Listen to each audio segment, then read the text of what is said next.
also available on these digital platforms across the world. WION. World is one.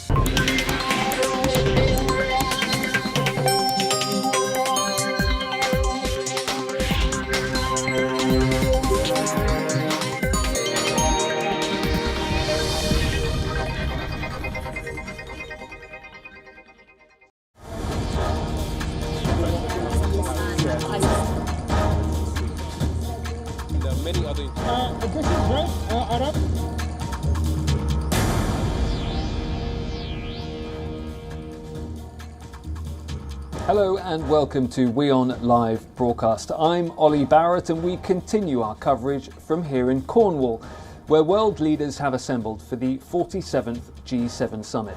Minutes from now, UK Prime Minister Boris Johnson and his wife Carrie Johnson will welcome the world leaders at the Carbis Bay Hotel. 7 p.m. IST is when we can expect the G7 leaders to take part in a family photo during the gathering. First, let's take a look at the headlines.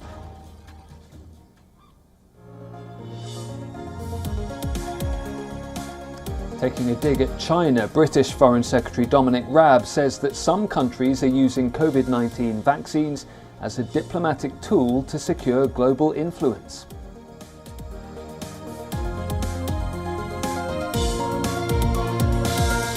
Ironic, given that some G7 leaders have already pledged to expand their global vaccination drive. Member countries are to donate 1 billion doses to the world. Downing Street says the UK will provide at least 100 million surplus doses.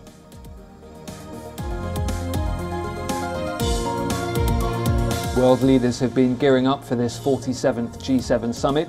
The UK Prime Minister to welcome those leaders for a gathering at Carbis Bay Hotel shortly.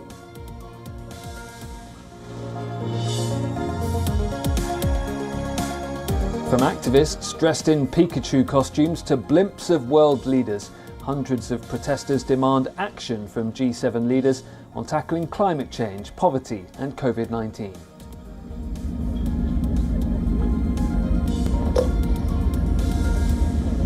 I invited my friends.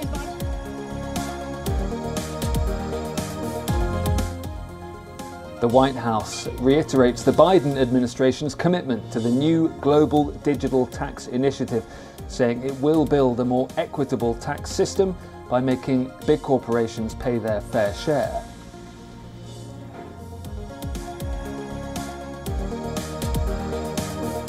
US President Joe Biden will meet outgoing German Chancellor Angela Merkel in Washington next month. She's the first European leader to tour the US under Biden's presidency.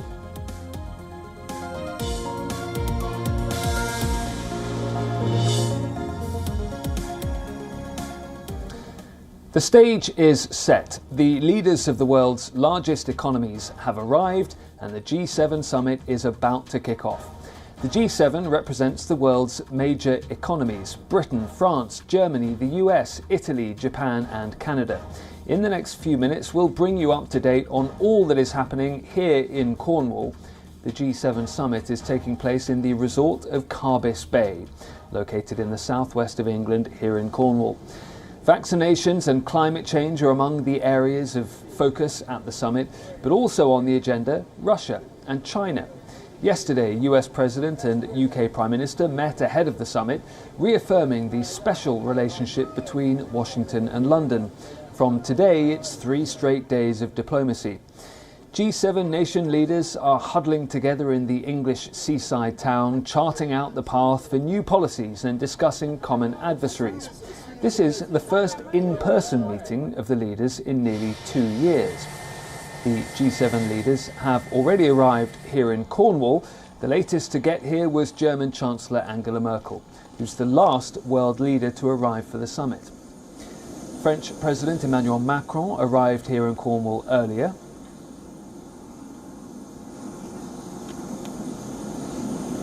and Macron was soon followed by Italian Prime Minister Mario Draghi.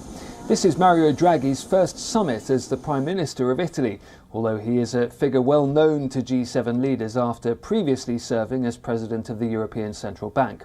Japanese Prime Minister Yoshihide Suga also arrived in Newquay on Thursday before heading to the British seaside town of Carbis Bay.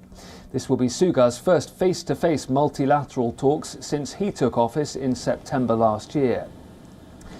Canadian Prime Minister Justin Trudeau also arrived ahead of the summit. He was greeted by the Canadian High Commissioner to the UK, also meeting with other dignitaries at Newquay Airport. Now, although it is a meeting of leaders from the world's largest democratic economies, the European Union is also a member and will be represented by Ursula von der Leyen, who is the President of the European Commission, and Charles Michel, who is the European Council President. Ursula von der Leyen is already here in Cornwall, and so is Charles Michel. Michel is echoing the call of EU leaders who are calling for the investigation into the origins of the COVID-19 pandemic. Now, later today, leaders and their partners will travel to the Eden Project. That's a series of biodomes that create a rainforest environment. They will attend a reception with Queen Elizabeth and the rest of the senior members of the royal family. On the menu for dinner, some locally caught roasted turbot followed by strawberry pavlova. Meanwhile, security has been massively beefed up here in Cornwall. An extra 5,000 officers have been drafted in to help with the operation, with around 6,500 officers and support staff involved altogether. Police have closed off some roads and coastal paths to Carbis Bay. They've been erecting steel fences and putting other restrictions in place. But the summit is not without its own set of protests. Giant Pikachus have been spotted outside the G7 Media Centre in Falmouth. They call on the Japanese government to stop burning coal by 2030. A barge carrying inflatable figures of UK Prime Minister Boris Johnson and US President Joe Biden has also been floating off Cornwall. The figures had messages written on their hands reading "Wave of Hope."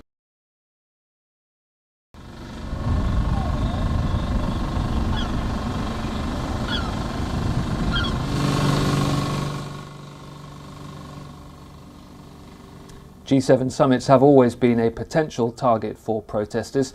Even this year, streets, beaches and waterways have become a canvas for demonstrations. Residents of Falmouth, for example, have dressed up as the Group 7 leaders.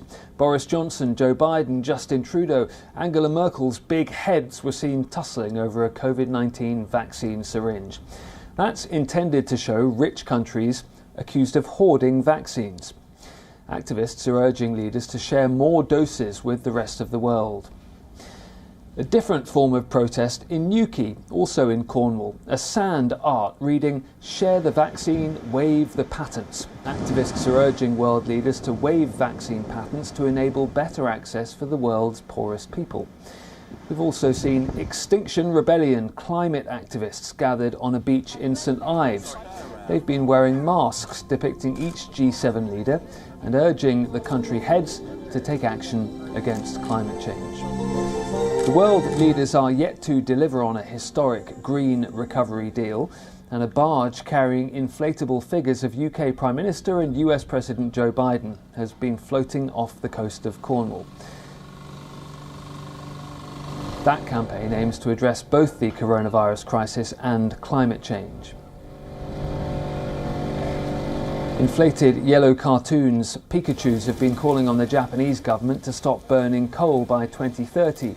That stunt's been organised by No Coal Japan, which is a coalition of over 35 environmental groups.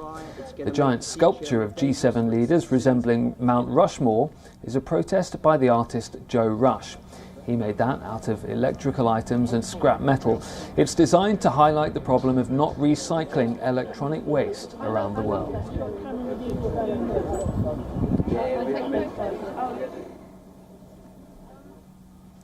In the first in-person G7 summit in almost 2 years, the leaders will be undertaking a range of issues for discussion, from the pandemic to geopolitics.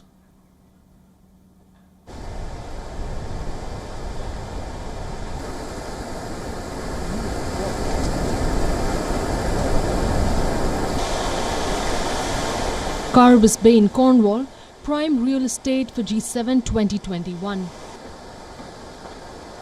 The presidents and prime ministers of the 7 richest democracies have assembled at a Cornish coastline resort.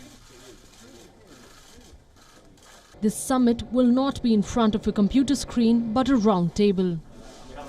This is the first in-person G7 summit in almost 2 years. The topics are tough but tightly packed. From Russia to China, to trade disputes, climate change and vaccine diplomacy. The agenda is varied, but each country has its own priority. The non-host of this year's summit, Joe Biden, has consciously taken over the G7 driving seat. And the willing partner, Boris Johnson, has invited the Indo-Pacific partners to the summit. Leaders of India, South Korea, Australia will also be in attendance. The most worrying crisis for America at the moment is an aggressive China and icy Russia. Biden will also be announcing his big vaccine contribution to the world after pushing for suspending patents on vaccines. The British Prime Minister and host also hopes to bask in the spotlight. Boris Johnson plans to boost the United Kingdom's credibility with ambitious targets for the global vaccine rollout by end of 2022 and an environmentally friendly post-pandemic economic rebuild. French President Emmanuel Macron wants a support in Africa's Sahel region. Ahead of the G7 summit, Macron announced the end of Operation Barkhane in West Africa's Sahel region, which was launched in 2013. France has 5,100 soldiers deployed across a semi-arid strip on the southern edge of the Sahara Desert as a part of Operation Barkhane. German Chancellor Angela Merkel values American leadership, but not as much as she once did. US and Germany have had their differences, especially on Chinese tech company Huawei. Besides, the electoral clock is ticking, with Germany set to replace Chancellor Angela Merkel in September this year. Yoshihide Suga shares many of Biden's concerns about China. Japan is also keenly counting on allies to aid the upcoming Olympics in Tokyo. Italy's Mario Draghi will look to the G7 nations to support stability in Libya and aim for the control of the Mediterranean migration routes.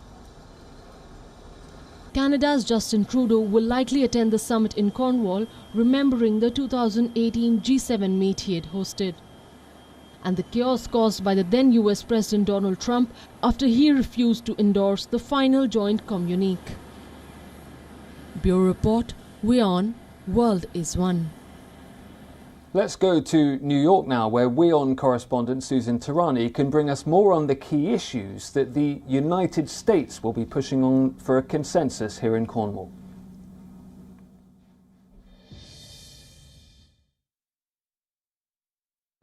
Shortly before U.S. President Joe Biden's meeting with G7 leaders on Thursday, the White House released a statement saying that G7 leaders will announce rallying around the U.S. proposal for strong global minimum tax.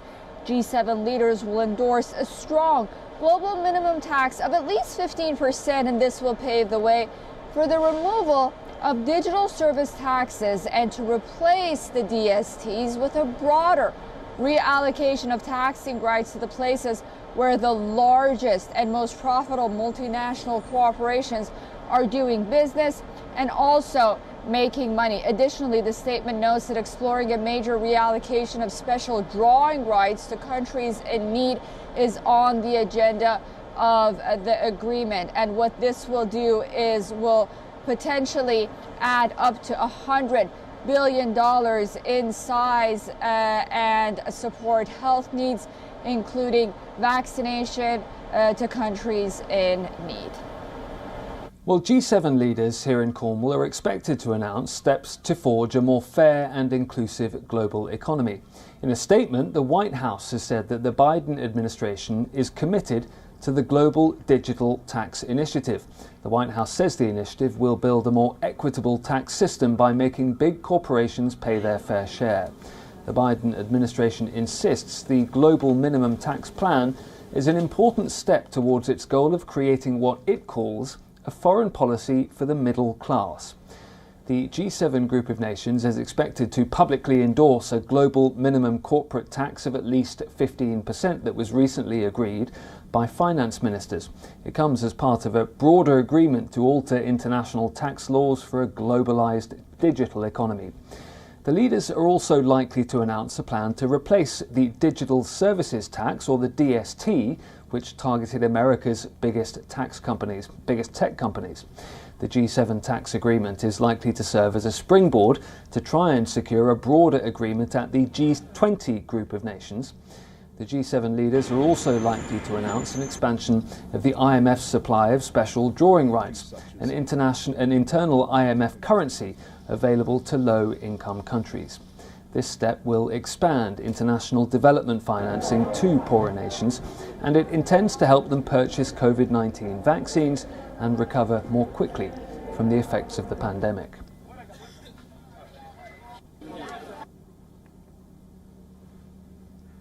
The G7 was established in 1975 to discuss the global economy.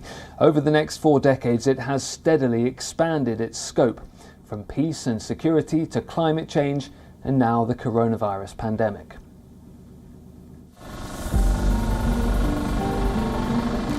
Protests, group photos, display of camaraderie, and sometimes awkward handshakes. That's the Group of Seven, an alliance of democracies, the world's most influential, most wealthy, together. The G7 represents 58% of the global net wealth. That's around $317 trillion. So when the leaders speak, the world listens intently. Well, to have a better understanding of G7, let's rewind a bit. The year is 1975. The world is reeling from its first oil shock and the resultant financial crisis, forcing the leaders of 6 leading industrial countries to meet in Rambouillet, France. But it started as a group of 6 with Japan, France, US, UK, West Germany and Italy in the elite group. In 1976, Canada joined the group, which henceforth became known as the G7. Well, it didn't end there. In 1997, Russia joined in, and the group became known as the Group of 8.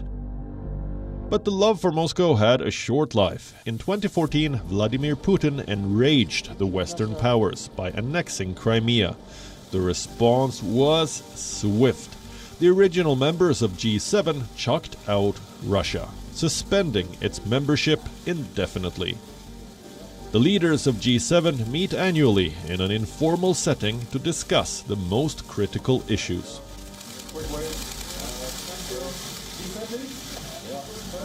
Prior to the annual summits, ministers and foreign officers hold multiple meetings to set the tone for the meeting of the global leaders. On the 3rd of June, UK Health Secretary Matt Hancock hosted a G7 meeting of health ministers on Thursday at Oxford University in England. I think it is a critical moment for us all. And we're here in Oxford, which has played a vital role in the global response to the pandemic. Not just the Oxford vaccine, but also Oxford was the leading place in the recovery trial which led to the discovery that dexamethasone saves lives from COVID. 2 days later, finance ministers from the Group of 7 nations met in London from the Group of 7 leading industrialized nations. They signed a landmark global agreement to make sure giant tech companies pay their fair share. Well, I'm delighted to announce that today, after years of discussion, G7 finance ministers have reached a historic agreement to reform the global tax system, to make it fit for the global digital age, but crucially to make sure that it's fair, so that the right companies pay the right tax in the right places. As the G7 leaders engage in discussion on global topics, it's China and Russia, both not part of the grouping, are likely to be the most deliberated upon. Bureau Report, WION. World is one. Tensions over the Northern Ireland Protocol and Brexit threaten to overshadow talks here at the G7 summit. French President Emmanuel Macron has put the pressure on Prime Minister Boris Johnson after saying nothing is renegotiable regarding Northern Ireland. Un sujet entre le Royaume-Uni et la France, c'est un sujet entre les Européens et le Royaume-Uni. Nous avons un protocole d'accord et de séparation, si je puis dire, dans le cadre duquel il y a ce protocole nord-irlandais, et nous avons un traité de commerce. Il a été péniblement discuté pendant des années. Et discuté à l'initiative, je le rappelle, des Britanniques, pas des Européens, qui ont décidé de sortir. Si 6 mois après on dit ce qu'on vous a négocié, on ne sait pas le respecter, alors ça veut dire que plus rien n'est respectable. Je crois dans la force des traités, je crois dans l'esprit de sérieux, rien n'est renégociable, tout est Macron's applicable. comments come after the UK demanded aspects of the protocol to be reworked after protests and unrest in Belfast and also disruption to businesses. Responding to Macron, the UK's Foreign Secretary Dominic Raab said the change must come from the European Commission side and that the government is not negotiating or haggling over the integrity of the United Kingdom. Under Brexit, Northern Ireland was given special status. Since it shares a land border with Ireland, it was decided that it would still follow many European Union rules, while England, Scotland and Wales stopped doing so. In order to avoid a physical border, it was agreed that customs checks would take place on goods entering Northern Ireland from Great Britain. But unionists say that this has effectively put a border on the Irish Sea instead, something they are ideologically opposed to. Business owners have also complained that supply chains have been complicated and disrupted. Talks between the UK and the EU are at a standstill, with no significant breakthrough currently in sight. Johnson's spokesperson has rejected Macron's comments, saying the protocol had been agreed in challenging circumstances and that the UK had already sent over proposals for resolving the standoff. WION's London Bureau Chief Mandy Clark details how tensions over the Northern Ireland Protocol and Brexit loom over the G7, with France hardening its stance.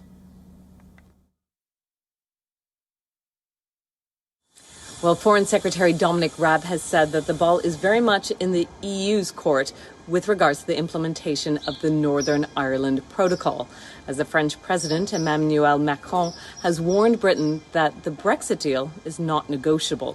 Now, in private talks with the US President, who is concerned about the issue, British Prime Minister Boris Johnson told Biden that Britain wants a flexible, pragmatic approach to the problem. But the Foreign Secretary says for that to happen, the EU must be less purist. But the French President told a news conference that nothing is negotiable and everything must be applied as he prepared to travel to the UK for the G7.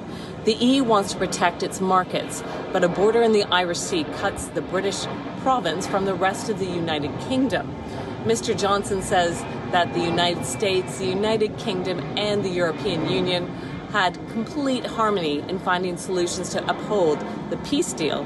But France has hardened its stance and makes it hard to see a middle ground unless they're softening on all sides. Mandy Clark, World is One, WION, London. Now, after the United States, the European Union is also expected to call for more progress on an investigation into the origins of COVID-19. On Thursday, both European Council President Charles Michel and European Commission President Ursula von der Leyen said that it's of utmost importance that the world learn about the origins of coronavirus.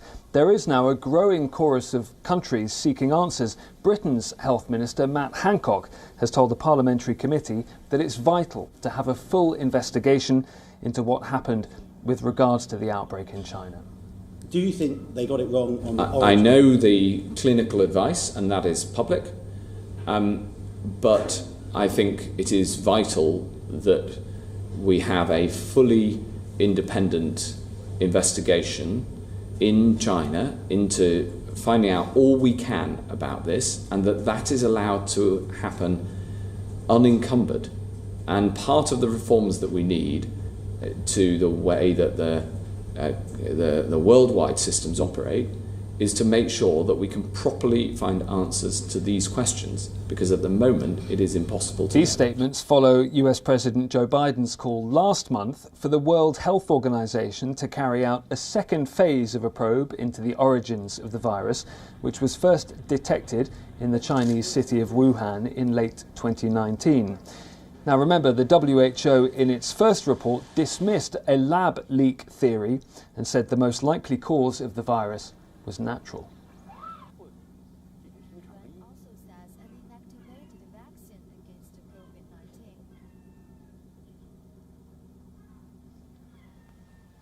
In a statement released by Downing Street, Britain has pledged to donate 100 million doses of COVID-19 vaccines to developing countries who need them around the world. That will start, according to Downing Street, in the coming weeks. There will then be an additional plan beyond that to make sure that those doses are spread around the world. Joining up with the US and the other G7 members, leading by example with our 100 millions, but the aim is to get the world vaccinated by the end of 2022. If we can do that, we'll be making a real step forward in dealing with the pandemic globally, which is important because we know no one's safe until everyone's safe. The pledge from the UK follows calls from activists for it and other rich nations to do more. There have been criticisms of Britain, which has seen a fast vaccination rollout campaign here in UK at the same time as other countries have been struggling to get their hands on doses. Britain has ordered far more than 400 million doses in total, but Boris Johnson, the Prime Minister, says that his government is now in a position to start sharing some surplus doses. He's also tried to reassure his domestic audience that sharing these doses abroad won't impact the rollout of the vaccination here in the United Kingdom. The United States, meanwhile, has confirmed that it will buy 500 million Pfizer doses and donate them to the world. The United States will purchase 500 million doses of Pfizer's COVID-19 vaccine to donate to nearly 100 nations that are in dire need in the fight against this pandemic. That's a historic step. The largest single purchase and donation of COVID-19 vaccines by any single country ever. This promise follows calls for richer countries to step up efforts to share vaccines around the world. The UK, as we've been hearing, is set to donate 5 million shots by the end of September. Around 80% of the British jabs will go to the COVAX scheme, and then others will be shared on a bilateral basis. But what about European Union member states?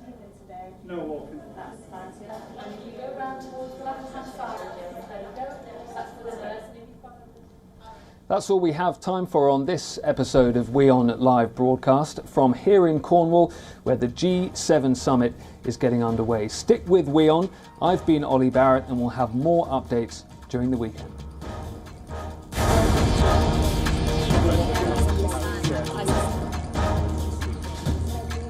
Many other this is right,